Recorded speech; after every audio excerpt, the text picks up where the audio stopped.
we are not going to ancient Greece. We are going further back, long before marble temples, before Zeus, before the Parthenon ever touched the sky. Close your eyes. It is 1700 BC. The sea is calm. The air is warm. And rising from the hills of Crete stands something Europe has never seen before. A palace without walls, no battlements, no watchtowers, no army stationed at the gates, and yet it rules the island. This is Knossos. 20,000 square meters of corridors, courtyards, staircases, light wells, shrines, storage halls. More than 1,000 rooms woven together like a living organism, not built to intimidate, built to function, built to breathe. Step inside. The floors are polished gypsum. The walls shimmer with deep crimson columns that widen toward the ceiling. Frescoes explode in blues and reds. Dolphins leaping through painted seas. Lilies bending in imaginary wind. Processions moving eternally toward sacred spaces.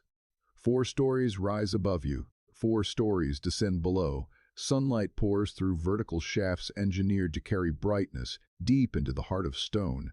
And beneath your feet, hidden in the walls, water flows. Clay pipes carry fresh water through the structure. Waste drains through stone channels. Latrines flush. In 1700 BC, this palace has plumbing that future Europe will not match for 3,000 years. But architecture is not the most extraordinary thing here. Listen, there are no triumphal murals of kings, no reliefs of conquered enemies, no inscriptions boasting of war. Instead, everywhere you look, women. Not in the background. At the center, they move through painted walls wearing layered skirts, open bodices, gold jewelry catching the light. Their hair coiled in elaborate arrangements, their eyes forward, their posture commanding. This is not decoration. This is authority. The throne room sits quietly on the western side. A carved gypsum seat faces a sunken basin used for purification rituals. For decades, scholars assumed a king once sat there. Now many believe otherwise. The throne may have belonged to a high priestess. Imagine her seated there during ceremony. Incense thick in the air. Attendants in procession. Sacred vessels raised. The palace not as fortress, but as temple. This society does not revolve around a warrior. It revolves around a goddess. They call her simply the Lady. Lady of the mountain. Lady of the sea. Lady of the beasts. Her symbols appear everywhere. Double axes carved into stone, stylized horns placed along rooftops, pillars marking sacred ground, and in small figurines discovered centuries later. She stands holding serpents in both hands, bare-breasted, crowned, not pleading, commanding. This is not a minor cult. This is a civilization organized around her. But power does not survive on ritual alone. Walk west into the storage magazines, row after row of massive clay jars. Pithoi, taller than a human body, line the narrow halls, each capable of holding hundreds of liters of oil, wine, grain. This is surplus. This is control. Farmers from across Crete bring their harvest here. Scribes record quantities using a script we still cannot read. Linear A. Symbols pressed into wet clay. Tablets stored carefully. The palace redistributes wealth. Craftsmen receive materials. Textiles are produced at scale. Bronze tools, forged from imported tin and copper. This is not a small island community. This is an organized economic machine, and its reach extends far beyond Crete. Ships cut across the Mediterranean carrying pottery painted in flowing marine patterns, olive oil sealed in clay containers, fine wool textiles. In return come ivory from Africa, lapis lazuli from distant mountains, tin from Anatolia. In Egyptian tombs, artifacts from this island appear beside the possessions of nobles. They do not conquer with armies, they dominate with trade. The sea is their defense, or so they believe. Look again at the palace. Still no walls. That absence is not ignorance. It is confidence. Confidence in naval power. Confidence in stability. Confidence in a world where ritual and commerce maintain order. For 2.5 centuries, it works. Population across the island swells. Settlements flourish. Art becomes more refined. Architecture more ambitious. But beneath the calm surface of the sea, pressure is building. 100 kilometers north lies an island called Terra. Its slopes are quiet. For now, Around 1600 BC, the earth tears itself open. The eruption that follows is among the most violent in human history. Ash rises into the sky in a towering column. The center of the island collapses into the sea. The explosion sends waves racing outward. Tsunamis, 9 meters. 15. Some simulations suggest nearly 30. They slam into Crete's northern coast. Harbors shatter. Ships are lifted and hurled inland. Coastal towns disappear beneath churning water. At Knossos, 5 kilometers inland, the waves do not reach, but the tremors do. Walls crack. Sections collapse. Ash drifts across fields. The Minoans rebuild. They always rebuild. But something invisible has fractured. Trade routes are disrupted. Maritime partners across the Aegean lie in ruin. Recovery takes decades. And during those decades, something else is happening across the sea on mainland Greece. Warriors are rising. Men who build fortresses. Men who bury their leaders with weapons. Men who speak an early form of Greek. By 1450 BC, change arrives. It does not necessarily come as a single dramatic invasion. There is no massive layer of destruction at Knossos marking a final battle.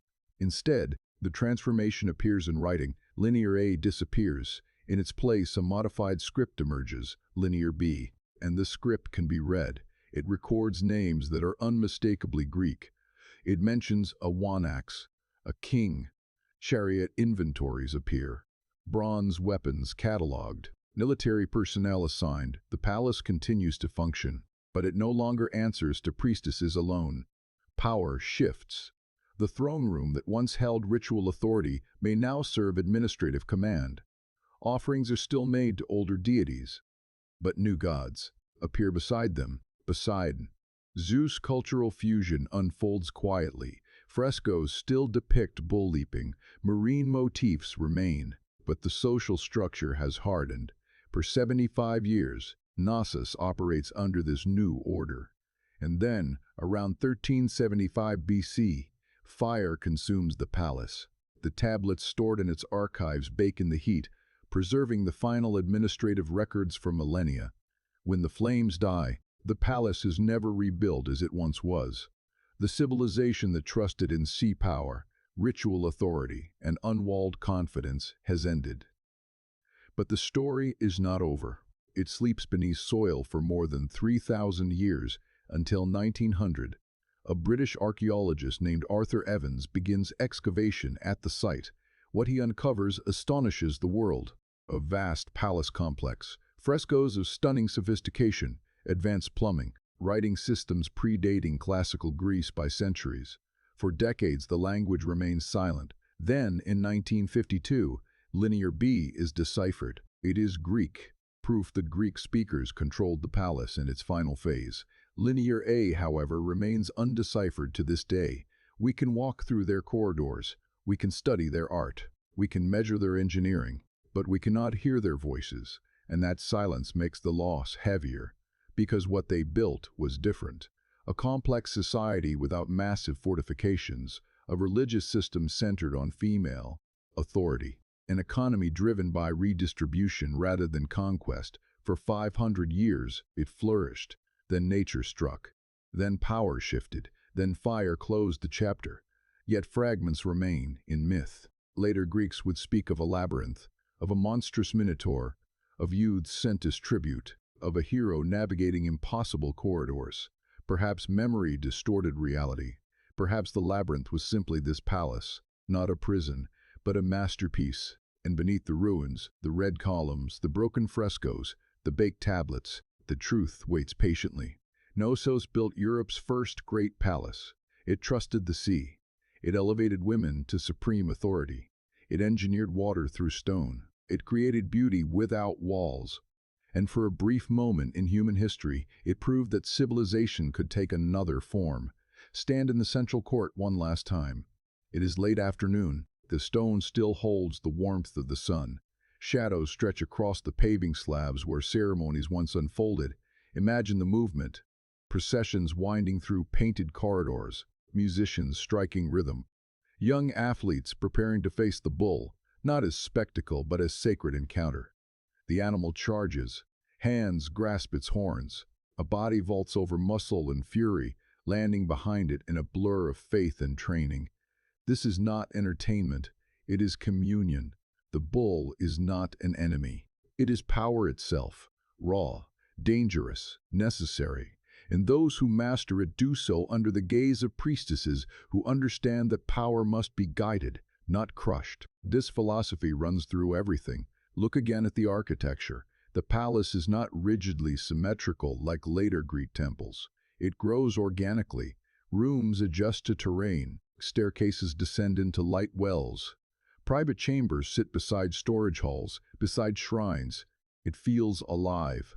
A living structure adapting to landscape rather than imposing itself upon it. Even the columns defy expectation. Wider at the top, narrowing toward the base, painted deep red with black capitals, made of wood, not stone, flexible, capable of bending during earthquakes rather than shattering, practical, delicate, intelligent. This is engineering shaped by experience on a restless island. But engineering alone does not define a civilization. Belief does. And here, belief centers on balance. There are no massive statues glorifying rulers, no reliefs celebrating slaughter. Instead, nature dominates the art. Octopuses wrap around ceramic surfaces. Dolphins glide through blue plaster seas. Crocuses bloom eternally in mineral pigment. It is as if the people of this island saw themselves not as masters of the world, but participants within it. That worldview may explain their greatest strength and their greatest weakness, because when the world changed, violently, unpredictably, they were not built for endless war. After the eruption of Thera, recovery required resilience. Trade networks had to be reestablished, harbors reconstructed, confidence restored, Knossos managed. But elsewhere on Crete, other palaces fell into decline. Power centralized. The island grew more vulnerable to influence from the mainland. And on that mainland, a different culture was solidifying. The Mycenaeans built citadels on hills, Cyclopean walls of stone, too massive to imagine moving without giants. Their graves overflowed with swords, daggers, armor, gold masks. Their worldview was different. Hierarchy was sharper. Kingship was explicit. Warfare was embedded in identity. When they absorbed or overtook Knossos, they did not erase everything. They adapted what they found. Linear B was born from Minoan script. Administrative systems continued. Textile production persisted. Religious offerings were still recorded carefully, but the tone shifted. Tablets now list chariot parts, spearheads, defensive allocations, military titles. The palace became not only a sacred center, but a command center. Over time, the old emphasis on fluid ritual authority hardened into structured kingship. And then, fire. Archaeologists debate its cause. Earthquake, internal rebellion, external attack. What remains undeniable is the result. The great palace complex, heart of Europe's earliest advanced civilization, was abandoned as a seat of power. The corridors fell silent. Roofs collapsed. Frescoes flaked. Columns rotted into soil. For more than 3,000 years, the memory dimmed. But memory does not vanish completely, it mutates. Centuries later, Greek storytellers would speak of King Minos, of a labyrinth so complex no one could escape it, of a monstrous minotaur lurking within, of tribute demanded from Athens, of Theseus navigating twisting corridors with the help of Ariadne's thread. Myth. But myths rarely appear from nothing. Perhaps the labyrinth was simply the palace's intricate design. Perhaps the bowl rituals transformed in collective memory into something darker. Perhaps the tribute was a distorted echo of economic redistribution or political dominance. When Arthur Evans began excavations in 1900, he believed he had uncovered the Palace of Minos himself. He restored sections using modern materials, controversial decisions that still spark debate. But through his work, the scale of what once stood here became visible again. Visitors could walk through staircases, stand in the throne room, gaze at reconstructed frescoes of dolphins and bull leapers. The past stepped back into the light. Then, in 1952, Michael Ventris deciphered Linear B. The tablets spoke. They revealed Greek names, Greek titles, Greek language centuries earlier than previously believed. Greek civilization, it turned out, did not emerge suddenly in the classical age. It inherited. It absorbed, it transformed what had already existed on Crete. Yet the earlier voice, the language of linear A, remains silent. Thousands of tablets, symbols pressed into clay by careful hands, records of offerings, inventories, transactions. We can see the signs. We cannot understand them. It is one of history's most haunting silences, because within those undeciphered symbols may lie their own explanation of who they were, not through the lens of later conquerors, not filtered through myth, but in their own words. Until that day comes, we reconstruct them through architecture, art, geology, and fragments. We know their population likely reached near 100,000 across Crete at its height. We know they engineered water systems that modern sustainability experts still study. We know they built without defensive walls for centuries, trusting in maritime power and diplomatic networks. We know women appear in positions of ritual prominence unmatched elsewhere in the Bronze Age Mediterranean. We know they were not primitive. They were not isolated. They were not waiting to be civilized. They were already there. And for half a millennium, from roughly 1700 to 1450 BC, they demonstrated that complexity does not require constant warfare, that monumental architecture does not require tyrants, that religion can elevate female authority to the highest visible level of society. Then tectonic forces shifted. Ambitious mainland powers expanded.